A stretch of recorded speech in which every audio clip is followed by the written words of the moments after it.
Mientras el público general bailaba hipnotizado al ritmo de Gangnam Style o saltaba con David Guetta en Tomorrowland, un dúo de raperos sudafricanos se preparaba para tomar la escena por sorpresa. Esta misteriosa pareja fue The N-Word.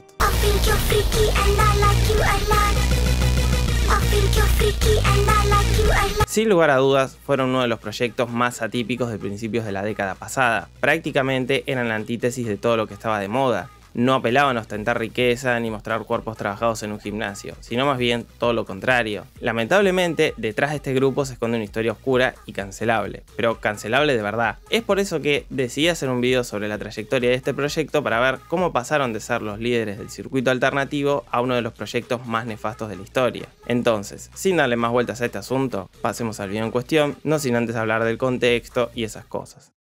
The N-Word es un grupo de hip hop sudafricano compuesto por Watkin Tutor Jones, mejor conocido como Ninja, y Henry Du Toit, o Yolandi. Si bien el grupo cobró relevancia internacional en 2010, ambos tenían un largo historial dentro de la escena africana, especialmente Ninja, quien a principios de los 90 formó parte de un grupo de hip hop llamado The Original Evergreen, quienes hacían hip hop obviamente influenciado por Cypress Hill, incluso usaban toda la estética stoner.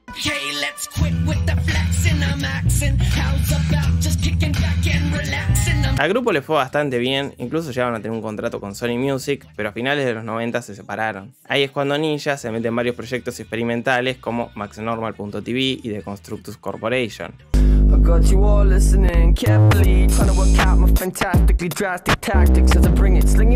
La historia de ambos proyectos es medio caótica, dado que hubo varios hiatus y cambios de miembros en el medio. Lo que nos importa a nosotros es que en esta época Ninja conoce a Yolandi, una joven vocalista que se había formado en una escuela bastante prestigiosa. Ella se suma a MaxNormal, aunque el proyecto no prosperó demasiado, al menos bajo el nombre de MaxNormal. Yolandi y Ninja tenían intenciones de seguir trabajando juntos. De esta forma, a finales de los 2000 empiezan a trabajar en The N-Word, un proyecto inspirado en un movimiento llamado Ceph. El origen de este movimiento es medio difuso, pero en esencia es lo que en inglés se llama trash, esa estética que oscila entre lo grotesco y lo paródico. La cosa es que, bajo esta premisa, en 2009 editan SOS.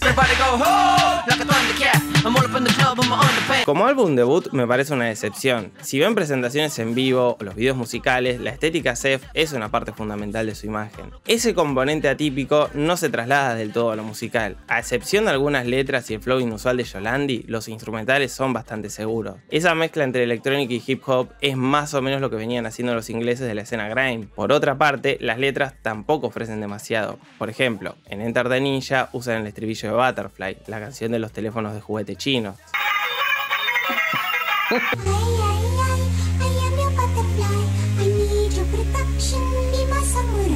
Lo cual en sí es gracioso porque la protagonista del relato está en busca de un samurái, pero el compañero de Yolandi se llama Ninja. Ahora, tengo mis fuertes sospechas de que no conocen la diferencia entre un ninja y un samurái. Todo el componente humorístico no parece haber sido intencional. Ninja está todo el tiempo rapeando en un tono serio y hasta motivacional.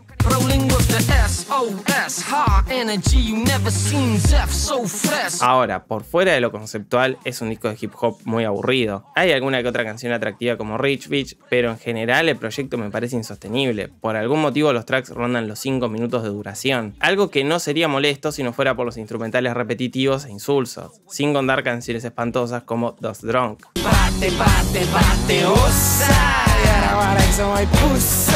En retrospectiva se nota que este disco envejeció bastante mal, más si lo comparamos con Tyler the Creator, quien junto a Odd Future estaban haciendo musicalmente lo que The N-Word prometía con esa estética bizarra. Aún así, The N-Word encontró su nicho en internet. A pesar de las desprolijidades, eran un proyecto bastante único, al menos en lo que respecta a la parte visual. Así fue como llegaron a Interscope Records, quienes reeditaron SOS para lanzarlo en formato físico y redistribuirlo por el mundo. Este contrato no duró demasiado, aparentemente el sello quería parte del control creativo, por eso rescinden el contrato y forman su propio sello para editar Tension de 2012. Tension es uno de sus trabajos más importantes, dado que con él cobran relevancia internacional gracias a canciones como I Think You're Freaky. Este es un single interesante, dado que tenemos un instrumental que podría terminar en cualquier rave, acompañado por el flow extraño de Yolandi que contrasta con el tono agresivo de Ninja. A esto deberíamos sumarle el video musical que usaron para promocionar el single. No es por quitarle mérito a la canción, pero el video es lo que termina de cerrar la obra. De hecho, fue dirigido por el artista Roger Bolen, por eso hasta el público más snob empezó a escucharlo. En una línea similar está Fatty Boom Boom, otro de los hits del grupo. Aunque gran parte de su popularidad se debe por el insólito beef a Lady Gaga, por fuera de la parodia visual, la canción no tiene absolutamente nada que ver con Gaga.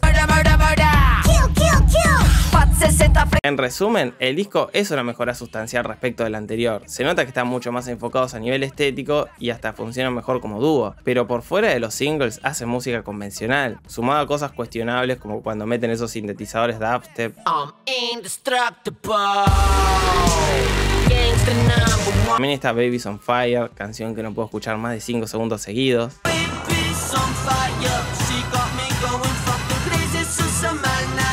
Por estas cuestiones, el álbum no recibió buenas reviews por parte de la prensa especializada, pero además, si lo comparamos con otros proyectos del 2012, se queda bastante atrás. Ese mismo año salió The Money Store de The Grips y Good Kid Mad City de Kendrick Lamar. Con eso dicho, las críticas de la prensa no los afectaron en lo más mínimo. En definitiva, supieron consolidar un grupo de oyentes bastante importante, gracias a los cuales pudieron sacar Don't Care Mag de 2014.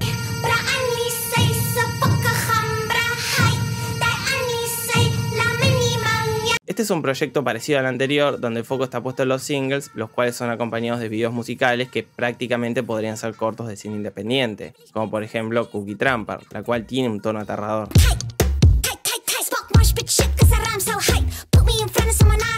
También está Pitbull Terrier, donde exploran el costado más electrónico y fiestero.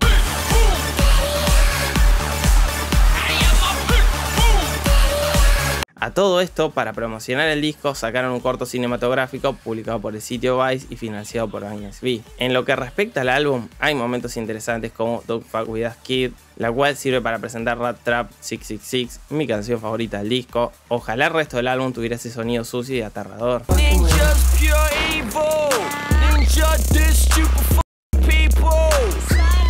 Pero sacando eso, hay momentos muy incómodos como Strang, donde intentan hacer una balada de amor usando ese tono excéntrico. Incluso el final del disco es medio solemne y anticlimático. Acá es donde se nota que a veces se tomaban demasiado en serio. Críticas aparte, el dúo sudafricano venía triunfando gracias a la estética excéntrica y desafiante, pero de acá en adelante es donde empieza la caída. En 2016 sacan Moon Fiji and the Nice Time Kid, uno de sus peores trabajos.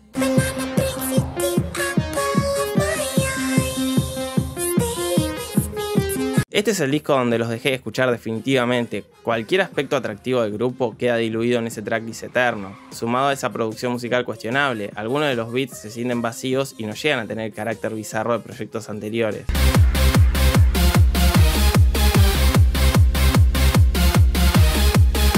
Pero además hay varios interludios donde intentan meter algo de comedia pero quedan ridículos. En un momento hasta fingen secuestrar a un niño, recuerden este dato para más adelante, y como si fuera poco, el cierre del disco nuevamente es algo solemne donde intentan hacer música seria pero fallan estrepitosamente.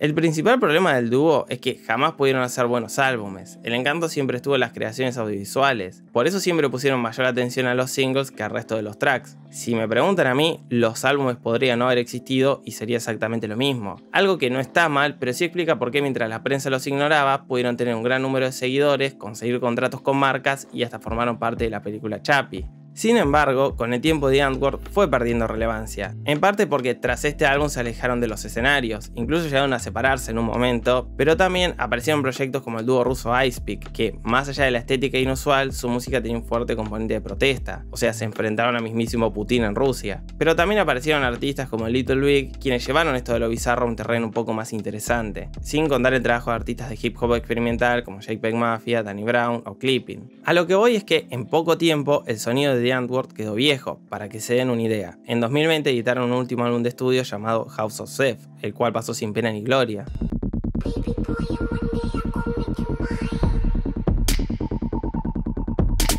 Lo escuché para hacer el video, pero no puedo decir demasiado. Es una mejora respecto al anterior, pero no sé si vale la pena escucharlo.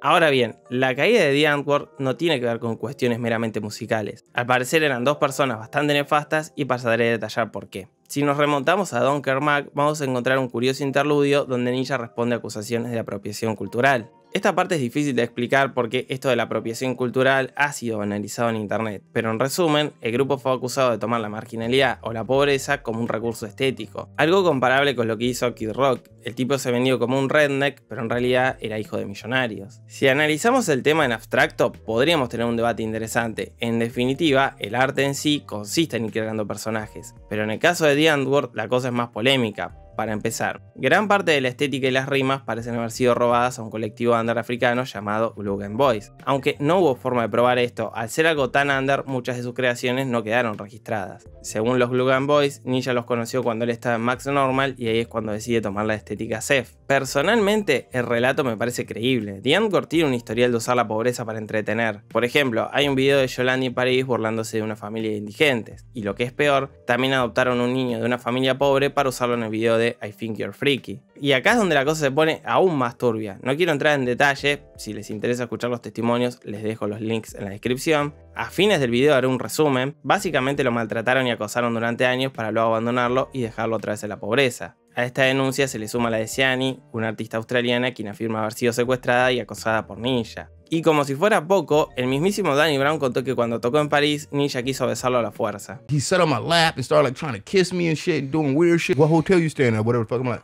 man, I don't know.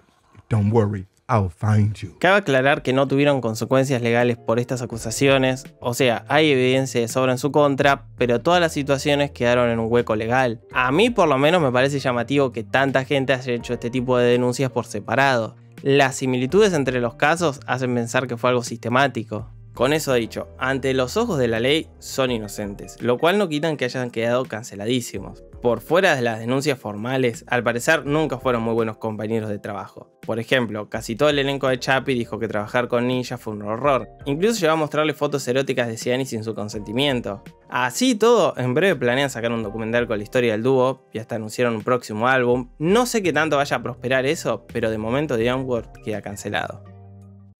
El caso de The Antwoord prueba que internet no es tan democrático como solemos pensar. Los mismos grupos económicos que en su momento usaban MTV para vender artistas, ahora lo hacen a través de las redes. Con The Antwoord nos vendieron este grupo de sudafricanos excéntricos con cierto toque intelectual, a falta de una mejor palabra, pero cuando uno escucha el material en sí, no dista de lo que hizo Eminem varios años antes, ni llega a ser tan atractivo como puede ser, no sé, Clipping o The Grips. Ahora bien, por fuera de lo musical, lo más nefasto es que los rumores de plagio, conductas violentas y hasta el abuso fueron sistemáticamente ocultados por los mismos grupos económicos que hoy ponen el grito en el cielo escandalizados. Y con eso voy a terminar este video. No sin antes agradecerle a los miembros del canal, esta gente que mensualmente hace un aporte económico para que el canal pueda existir. También se le agradece a quienes donan ahí por Mercado Pago o en el botón ese de super like de YouTube. La verdad que todo eso ayuda muchísimo. También se agradece a quienes comentan, quienes comparten las cosas en Twitter, en Instagram y todas esas redes sociales que hay por ahí.